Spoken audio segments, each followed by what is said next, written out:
is officially known as baby-making month, when many couples decide to start trying for a baby. But how can you boost your chances of success? Well, we're joined now by Dr Larisa to explain more. Good morning. Now, Good morning. I mean, it's so personal, isn't it, trying for a baby? It looks different for every couple or for, for everyone trying for a baby. It looks like a very different thing. It's a very different story. Is the new year the best time to be starting for a baby? Well, it's certainly the most popular time if you look at the statistics, because the 3 most popular birthdays, and I know this from doing my hospital shift delivering babies, are actually in September. So if you trace it back, the conceptions happened in the lead up to Christmas and then at the beginning of the new year. So autumn babies are certainly very popular. And the reason behind that is probably that people are paying more attention to their health at that time of year. You know, it's Christmas time, so people are letting loose a little bit more, they're less stressed out. But also, there's some astrological theories to this, that having babies in September and early October supposedly makes your child a bit more intelligent, creative. They tend to be taller, and they also tend to perform academically better, so get into more prestigious colleges. Now, that's astrologically speaking. Probably because they're the eldest in the class. Not very scientific. Not very scientific, exactly. They're the eldest in the school class, yeah. What about, because there are always stats for everything, and so how long does it usually take with the stats to get a baby?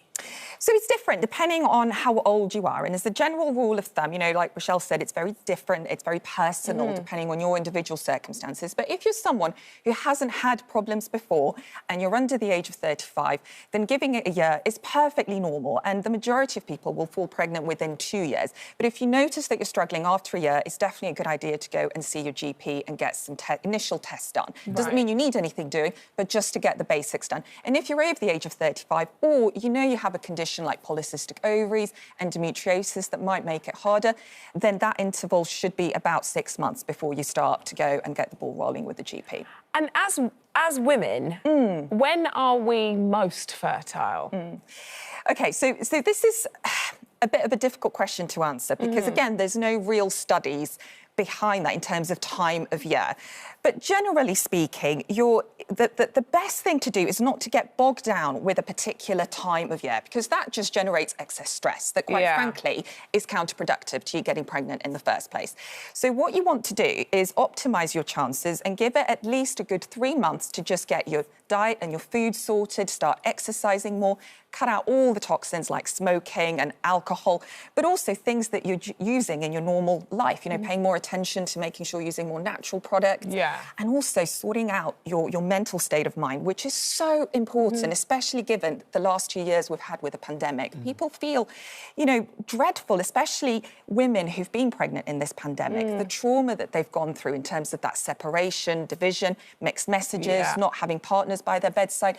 We've all gone through a really big collective trauma that's had a big impact. One of the things, and we've talked to sort of many fertility experts, including Professor Winston, who has said, that one of the big pieces of advice, which it sounds absolutely absurd, is have a lot of sex. Yeah, I know, and we talk about this all the time. We do a segment. It's so true. It sounds so basic, and it sounds really obvious, but actually you'd be so surprised at how many people just have sex when they're ovulating, and they get so bogged down in the militaristic operation of it all that the actual stress that's generated during that is actually really not the best if you're looking to get pregnant. And that's because, our bodies are not just responding to actual threats in a passive way. They're actually responding to individual cues in that internal environment. And what I mean by that is that there's an effect on your immune system and on your neurological system when you're stressed. And that's signalling to all the cells in your body. We know that it's not just your brain that responds to neurochemicals.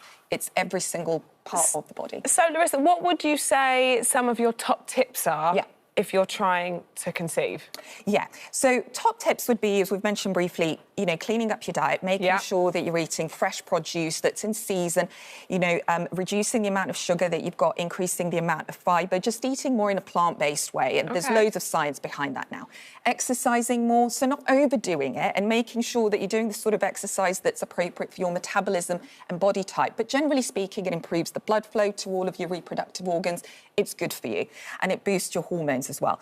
And then also reducing the amount of stress, so doing things like yoga, meditation, relaxation, things that bring you joy, because people just get so, again, bogged down in just, you know, they lose their whole identity in terms of who they are, and making sure that they go back to appreciating things that they have in their life, feeling grateful for certain things and letting themselves go a little bit more is important. Just a couple of myths here. We do each of these really, really quickly. What about the fact that mums feasting on pineapple, does that help? Yeah, so supposedly pineapple's got this enzyme called bromelain, which is an anticoagulant and an anti-inflammatory, and that might help to boost fertility. But again, no scientific studies have shown this. Okay. Could be helpful. Raise your legs in the air for 3 minutes after sex. So lying down after sex is probably a good idea in terms of bonding with your partner. Cycling in the air, you know, you're doing spinning, you're doing exercise, so it's probably a good thing as well. And in the last 10 seconds, orgasm before your partner. So generally speaking, orgasm is a good thing. It doesn't necessarily mean you're going to get pregnant, but again, because it releases feel-good hormones, dopamine, serotonin, all of that stuff that makes us happy, go for it, I say.